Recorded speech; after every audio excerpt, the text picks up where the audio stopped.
Friends, Prerana and Sadhana class. ఈరోజు కొత్త రాజ్యాలు రాజుల గురించి చూద్దాం. ఇవి 6th and 7th క్లాస్లలో ఉన్న టాపిక్స్ ఫ్రెండ్స్. నూతన రాజ్యాలు 7వ శతాబ్దం తర్వాత భారతదేశంలో కొత్త రాజవంశాలు అవతరించాయి.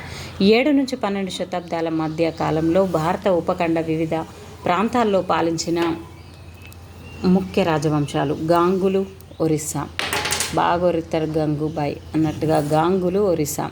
రాష్ట్రకూటులు మహారాష్ట్ర, ఇక్కడ రాష్ట్రం ఉంది, ఇక్కడ రాష్ట్రం ఉంది. చోళ రాజ్యం చోళాళ తమిళనాడు, చేర రాజ్యం తమిళనాడు. పాండ్య రాజ్యం కేరళ, పాండ్య కేరళ. మరి తూర్పు చాళుక్యులు కోస్తాంధ్ర, గుర్జర్ ప్రతిహారులు మధ్యప్రదేశ్. చహమానులు ఢిల్లీ అజ్మీర్ చందేహార్లు. ఈ విధంగా మనకు ఎన్నో రకాల రాజవంశాలు అనేటివి మన దేశంలో పరిపాలన అనేది చేయడం జరిగింది. మరి కొత్త రాజవంశాల పుట్టుక ఏ విధంగా జరిగింది? భారత ఉపఖండంలో 7వ శతాబ్దం నాటికి వివిధ ప్రాంతాల్లో అనేక మంది భూస్వాములు, ముఖ్యులైన యుద్ధ యోధులు ఉన్నారు. రాజులు వీరిని సామంతులుగా గుర్తించి ఆశించినవి. సామంతులు తమకు కానుకలు తేవాలని, వారి ఆస్థానంలో ఉండాలని, సైనిక సహాయం అందించాలని ఈ విధంగా సామంతులను నియమించుకునేవారు. సామంతులకు అధికారం, సంపద లభించిన క్రమంలో తమకు తాము మహాసామంతులుగా, మహామండలేశ్వరులుగా, ఒక ప్రాంతానికి లేదా పరిధికి గొప్ప దేవుడు అని ప్రకటించుకున్నారు. కొన్నిసార్లు వారు తమ ప్రభువుల నుండి స్వాతంత్రాన్ని ప్రకటించుకున్నారు. రాష్ట్రకూటులు మొదట కర్ణాటకలోని చాళుక్యులకు సామంతులుగా ఉండేవారు. రాష్ట్రకూటులలో ముఖ్యుడు దంతిదుర్గుడు. 8వ శతాబ్దం మధ్యలో చాళుక్య ప్రభువుని ఓడించి హిరణ్య గర్భ అంటే బంగారు గర్భం అనే సంస్కార విధి నిర్వహించారు. దీనిని బ్రాహ్మణుల సహకారంతో నిర్వహించి తాను పుట్టుకతో క్షత్రియుడు కానున్నను క్రతువులతో పునర్జన్మ పొందుతానని భావించాడు. కదంబ, మహయూర శర్మ, గుర్జర్ ప్రతిహార, హరిశ్చంద్రుడు బ్రాహ్మణులైనప్పటికీ వారి సాంప్రదాయ వృత్తులను వదిలిపెట్టి ఆయుధాలను చేతపట్టి కర్ణాటక, రాజస్థాన్లలో రాజ్యాలను స్థాపించారు. ఎవరెవరు? కాదంబ, మయూర శర్మ, గుర్జర్ ప్రతిహార, హరిశ్చంద్రుడు. వీళ్ళు కూడా బ్రాహ్మణులైనప్పటికీ క్షత్రియులుగా లాగా చేశారన్నట్టు. ఎల్లోరాలోని 15వ నంబర్ గుహలోని విష్ణువును నరసింహంగా చూపుతున్న చిత్రం రాష్ట్రకూటులది. ఎంత నెంబర్? 15వ నంబర్. ప్రశస్తి, భూదానాలు. శాసనాలలో మొదట పేర్కొనే భాగాన్ని ప్రశస్తి అంటారు.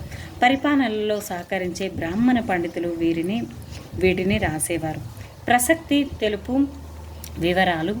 పాలకుల కుటుంబాలు, వారి పూర్వపు రాజుల గురించి, పాలకులు ఏ కాలానికి చెందినవారు అని, పాలకుల ఘనతలు, విజయాలు ఎలా చాటుతున్నారో, విజయాలను, పరాక్రమాలను ఎలా వర్ణించారో వారు వంటి విషయాలు తెలుపుతాయి. అంటే బ్రాహ్మణులకు రాజులు తరచుగా భూదానాలు చేసేవారు. ఈ దానాలు రాగి ఫలకాలపై నమోదు చేసి దాన గ్రహీతలకు ఇచ్చేవారు. కల్హనుడి రచనలు. 12వ శతాబ్దంలో కాశ్మీరును పాలించిన రాజులపై సంస్కృతంలో పద్యాలు రాశాడు. ఇతడు శాసనాలు, రాజప్రతులు, అదేవిధంగా పూర్వచరిత్రలు, దృష్టాంతాల వంటి వివిధ వనరులను తన రచనలకు వినియోగించారు. ప్రశస్తి రచనల వలె కాక రాజులను, వారి విధానాలను కల్హనుడు తరచుగా విమర్శించేవాడు. నాగభట్టు విజయాలు. చాలామంది రాజులు తమ విజయాలను ప్రశస్తిలోనే వర్ణించేవారు. మధ్యప్రదేశ్లోని గ్వాలియర్లో సంస్కృత లిపిలో లభించిన ఒక ప్రశస్తి ప్రతిహార రాజైన నాగభట్టు విజయాలను ఈ క్రింది విధంగా తెలుపుతుంది. ఆంధ్ర రాజులు సైంధవులు, సింధు అన్నట్టు. విదర్భ మహారాష్ట్రలోని ఒక భాగం, కళింగ ఒడిశాలోని కొంత భాగం. రాజులు తాను యువరాజుగా ఉన్నప్పుడే తన ముందు మోకరిల్లారు. అతడు చక్రాయుధు కనౌజ్ పరిపాలకునిపై విజయం సాధించాడు. అతడు వంగ బెంగాల్లో భాగం, అనార్థ గుజరాత్లో భాగం, మాలవ మధ్యప్రదేశ్లో భాగం, కిరాట వనవాసులు, తురుష్క టర్కులు, వత్స, మత్స్య ఉత్తర భారత రాజ్యాలు రాజులను ఓడించాడు. ఈ విధంగా నాగభట్టు తన విజయాలను గురించి ప్రశస్తిలో చెక్కించుకోవడం జరిగింది. భూదాన తామ్ర ఫలకాల గుచ్ఛం. క్రీస్తు శకము 9వ శతాబ్దం నాటి పాలకులది. దీనిలో కొంత సంస్కృతంలో, కొంత తమిళంలో రాయబడి ఉంది. కొంత సంస్కృతంలో, కొంత తమిళంలో రాయబడి ఉందట. ఏంది? భూదాన తామ్రఫలక గుచ్ఛం అనేది. ఈ తామ్ర పత్రాలపై రాజముద్రలు వేసి అధికారికంగా ధృవీకరించారు. చోళుల భూదాన పత్రం గురించి తమిళంలో పేర్కొన్న భాగం. మేము ఈ భూమి సరిహద్దులను మట్టి కట్టలతో పొదలు నాటి గుర్తించాం. ఈ భూమి పండ్ల చెట్లు, నీరు, భూమి, ఉద్యానవనం, చెట్లు, బావులు, ఖాళీ స్థలాలు, పచ్చిక బయళ్ళు, ఒక గ్రామం, పుట్టలు, వేదికలు, కాలువలు, గుంతలు, నదులు, ఒండ్రు భూమి, చెరువులు, ధాన్యాగారాలు, చేపల చెరువులు, తేనె పట్టులు, లోతైన సరస్సులు కలిగి ఉన్నవి. భూమి అంటే ఇన్ని రకాలుగా ఉంటాయి. ఈ భూమి స్వీకరించేవారు దీనిపై పన్నుల వసూలు చేస్తారు. అతడు న్యాయమూర్తులు విధించే జరిమానాలను, తమలపాకులపై పన్ను, నేత గుడ్డలపై, వాహనాలపై పన్నును వసూలు చేస్తాడు. అతడు కాల్చిన ఇటుకలతో పెద్ద గదులను పై అంతస్తులలో నిర్మించవచ్చు, చిన్న పెద్ద బావులను త్రవ్వించవచ్చు, చెట్లను, పొదలను నాటవచ్చు, నీటిపారుదలకు అవసరమైన కాలువలు నిర్మించవచ్చు. అతడు నీరు వృధా కాకుండా కట్టలు నిర్మించాలి. చోళుల భూదాన పత్రం మీద ఇన్ని రకాలుగా ఉండేదన్నట్టు. రాజ్యాలలో పరిపాలన. ఇచ్చట రాజులు కలిగి ఉండే బిరుదులు. కొత్త రాజులలో ఎక్కువగా మహారాజాదిరాజా అంటే గొప్ప రాజు, రారాజు, త్రిభువన చక్రవర్తి, ముల్లోకాలకు రాజు. రాజులు కొన్ని సందర్భాల్లో సామంతులు, రైతు సంఘాలు, వ్యాపారస్తులు, బ్రాహ్మణుల సంఘాలతో అధికారాన్ని పంచుకునేవారు. ప్రతి రాజ్యంలో రైతులు పశుపోషణ, చేతి వృత్తుల వారి నుండి ఉత్పత్తి చేసిన దానిలో భాగం తీసుకునేవారు. భూమి మొత్తం రాజుదైనందున దానికి చెల్లించిన అద్దెగా దీనిని భావించేవారు. వ్యాపారుల నుంచి పన్నులు కూడా వసూలు చేసేవారు. పన్నుల రూపంలో వచ్చిన వనరులను పరిపాలనకు, దేవాలయాల నిర్మాణానికి, కోటల నిర్మాణానికి వినియోగించేవారు. యుద్ధాల తర్వాత సంపద దోచుకోవడానికి, వ్యాపార మార్గాల అభివృద్ధికి వెచ్చించేవారు. పన్నుల వసూలుకై పలుకబడి గల కుటుంబాల నుండి అధికారులను నియమించేవారు. వీరి నియామకం తరచుగా వంశపారంపర్యంగా జరిగేది. సైన్యం విషయంలో కూడా ఇదే పద్ధతిని కొనసాగించేవారు. చాలా సందర్భాల్లో రాజుల దగ్గరి బంధువులే ఈ పదవుల్లో కొనసాగేవారు. త్రైపాక్షిక పోరాటం. గంగా నది లోయ ప్రాంతంలోని కనౌజ్ ఒక ప్రత్యేకమైన ప్రాంతం. ఈ ప్రాంతంపై నియంత్రణ కోసం అనేక శతాబ్దాలు పోరాడిన వారు గుర్జర్ ప్రతిహారులు, రాష్ట్రకూటులు, పాలవంశపు రాజులు. సుదీర్ఘ సంఘర్షణలో 3 పక్షాలు పాల్గొన్నాయి కాబట్టి దీనిని త్రైపాక్షిక పోరాటం అంటారు. త్రైపాక్షిక: గురాప, గుర్జర, రాష్ట్రకూటులు, పాలవంశం. అయితే మహమ్మద్ గజనీ క్రీస్తు శకము 997 నుండి 1030 వరకు ఆఫ్ఘనిస్తాన్ను పాలించిన గజనీ మధ్య ఆసియా, ఇరాన్, భారత ఉపఖండ వాయవ్య ప్రాంతాలకు తన రాజ్యాన్ని విస్తరించాడు.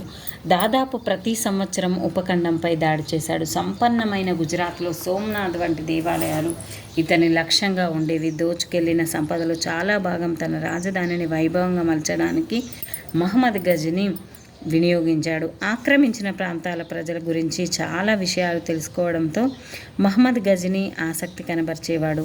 అల్ బెరూని అనే పండితునికి భారత ఉపఖండం గురించి రచనలు చేసే పనిని అప్పగించాడు. అయితే సోమనాథ్ దేవాలయం పైన ఇతను 17 సార్లు దండయాత్ర చేయడం జరిగింది. మరి అల్ బెరూని రాసిన గ్రంథం కితాబ్ ఉల్ హింద్. కితాబ్ ఉల్ హింద్ అని పిలువబడే ఈ అరబిక్ గ్రంథం చరిత్రకారులకు ఒక ఆధారమైనది. ఈ గ్రంథం రచనకు అల్ బెరూని సంస్కృత పండితులను సంప్రదించాడు.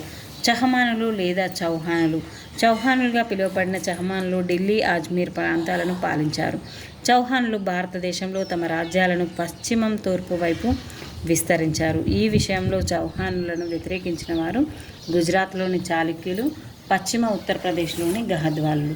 3వ పృథ్వీరాజ్ చౌహాన్ 1168-1192. ఆఫ్ఘన్కి చెందిన మహమ్మద్ గోరీని 3వ పృథ్వీరాజ్ చౌహాన్ 1191లో ఓడించాడు. ఎప్పుడు 1191లో 3వ పృథ్వీరాజ్ చౌహాన్ ఓడించడం జరిగింది. దాన్ని మొదటి తరైన యుద్ధంగా పిలుస్తారు.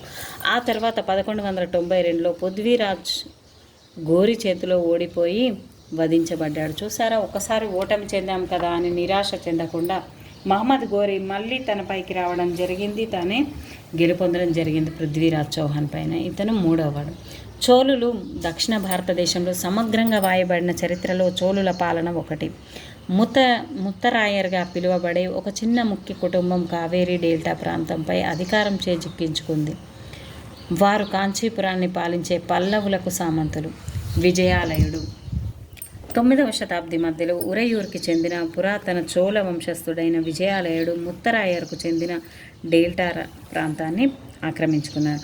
విజయాలయుడు నిర్మించినవి తంజావూరు పట్టణము, నిశంభుసోదుని దేవతకు దేవాలయం. విజయాలయుని తర్వాత వచ్చిన రాజులు పొరుగు రాజ్యాలను ఆక్రమించడంతో వీరి రాజ్య పరిమాణం, అధికారం పెరిగాయి. పాండ్య, పల్లవ, ఉత్తర, దక్షిణ ప్రాంతాలు వీరి రాజ్యంలో అంతర్భాగమయ్యాయి. మొదట రాజరాజు. చోళులలో అతి శక్తివంతుడు మొదటి రాజరాజు. అధికారంలోనికి వచ్చిన సంవత్సరం సాధారణ శకం 985. మొదటి రాజరాజు పాండ్య, పల్లవ, ఉత్తర, దక్షిణ ప్రాంతాలను తన ఆధీనంలోనికి తెచ్చుకున్నాడు. సామ్రాజ్య పరిపాలనను పునర్వ్యవస్థీకరించాడు. మొదటి రాజేంద్రుడు. మొదటి రాజరాజు కుమారుడు మొదటి రాజేంద్రుడు. ఫస్ట్ విజయాలయుడు, ఆ తర్వాత వచ్చింది మొదటి రాజరాజు, ఆ తర్వాత మొదటి రాజేంద్రుడు. ఇతనేమో మొదటి రాజరాజు యొక్క కుమారుడు మొదటి రాజేంద్రుడు. గంగా నది లోయ, శ్రీలంక, ఆగ్నేయాసియా ప్రాంతాలపై దాడి చేశాడు. దీనికోసం నౌకాదళాన్ని అభివృద్ధి పరిచారు. అందుకనే ఇతని గంగైకొండ అని పిలవడం జరుగుతుంది. అద్భుత దేవాలయాలు, కాంస్య శిల్పకళ. చోళుల అద్భుత నిర్మాణాలకు, శిల్పకళకు నిదర్శనం వీరి దేవాలయాలు.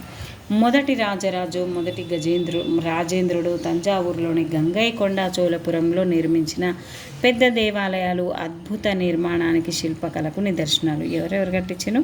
మొదటి రాజరాజు మొదటి రాజేంద్రుడు. మొదటి రాజరాజు మొదటి రాజేంద్రుడు. చోళులు నిర్మించిన దేవాలయాలు ప్రజలు వాటి చుట్టుపక్కల స్థిరపడడానికి కేంద్రాలయ్యాయి. ఇవి చేతి వృత్తుల ఉత్పత్తులకు కేంద్రమైనాయి. దేవాలయాల్లో పనిచేసే పూజారులు పూలదండలు తయారు చేసేవారు, వంటవారు ఆలయాన్ని శుభ్రం చేసేవారు, సంగీత వాయిద్యకారులు, నాట్యగత్తెలు మొదలగు వారి పోషణ కోసం ఈ భూముల్లో పండిన పంటలు ఉపయోగపడేవి. దేవాలయాలు కూడా కేవలం పూజా కేంద్రాలుగా మాత్రమే కాకుండా ఆర్థిక, సాంఘిక, సాంస్కృతిక జీవన కేంద్రాలుగా కూడా వెలిశాయి. దేవాలయాలతో అనుబంధమైన చేతి వృత్తి పనివారు చాలా వరకు ప్రత్యేకమైన కాంస్య విగ్రహాలు తయారు చేసేవారు. చోళుల కాంస్య విగ్రహాలను ప్రపంచంలో అందమైన వాటిగా పరిగణించారు. అనేక విగ్రహాలు దేవతలవి కాగా కొన్ని భక్తులవి కూడా ఉన్నాయి. గంగైకొండ చోళపురం దేవాలయం, తంజావూరు. ఈ దేవాలయం గుడి పైకప్పు వాలును కలిగి ఉంటుంది. గుడి బయట గోడలను పెద్ద పెద్ద రాతి శిలలతో అలంకరించారు. వ్యవసాయం, నీటిపారుదల. మరి చోళుల వ్యవసాయంలో నూతన అభివృద్ధి చర్యలు చేపట్టి విజయం సాధించారు. కావేరీ నది బంగాళాఖాతంలో కలిసే ముందు చిన్న చిన్న పాయలుగా విడిపోతుంది. ఈ పాయలు తరచుగా ఉప్పొంగి వాటి తీరాలను సారవంతం చేసి ముఖ్యంగా వరి పంటకు కావలసిన నీరును అందించేవి. క్రీస్తు శకము 5-6 శతాబ్దాల్లో తమిళనాడులో పెద్ద మొత్తంలో వ్యవసాయం వృద్ధి చెందింది.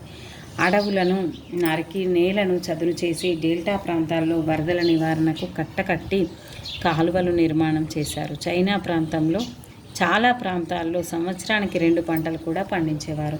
నీటిపారుదలకై కొన్ని ప్రాంతాల్లో బావులు త్రవ్వారు. ఈ విధంగా చెరువులను నిర్మించారు.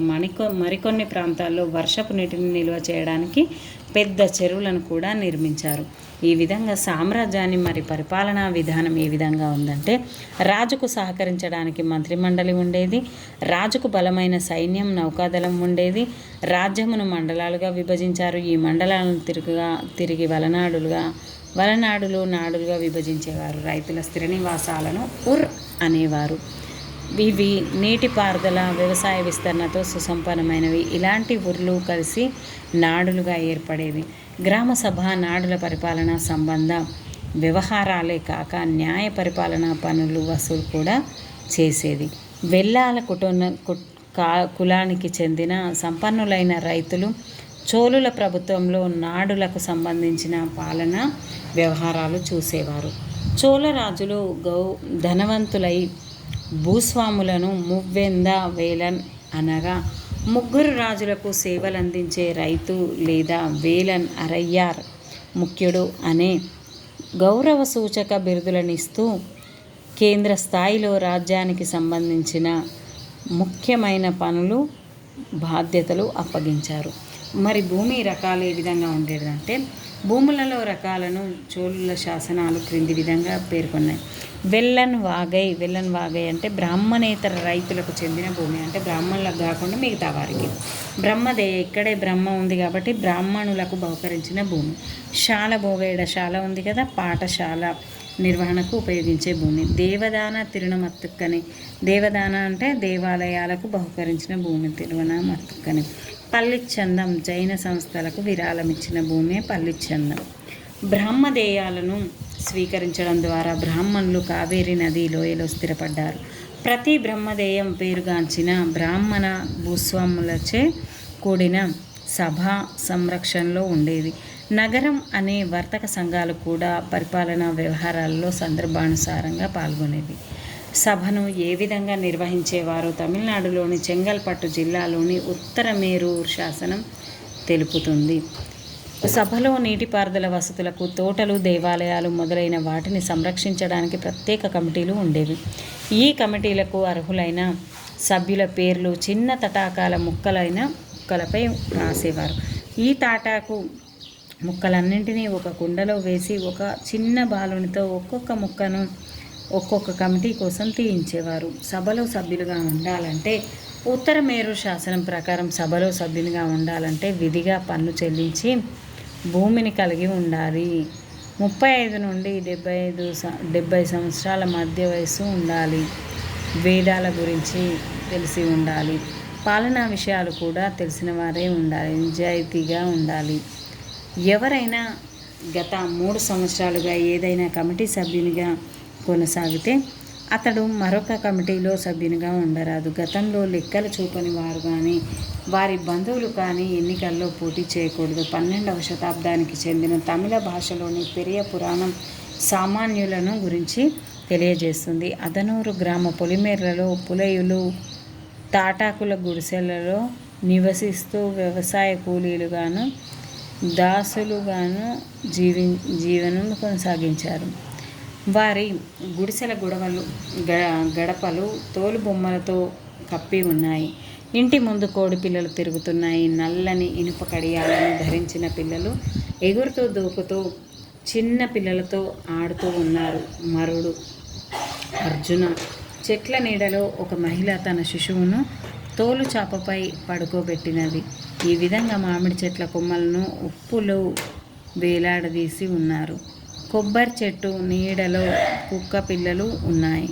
కోడి పుంజులు సూర్యోదయానికి ముందే కూయడంలో పూలయార్లు వారి దినసరి పనులను ప్రారంభించారు. కంజి చెట్టు కింద అలల వంటి కురులతో పూలయ్య మహిళలు పాటలు పాడుతూ వడ్లు దంచుకున్నారు.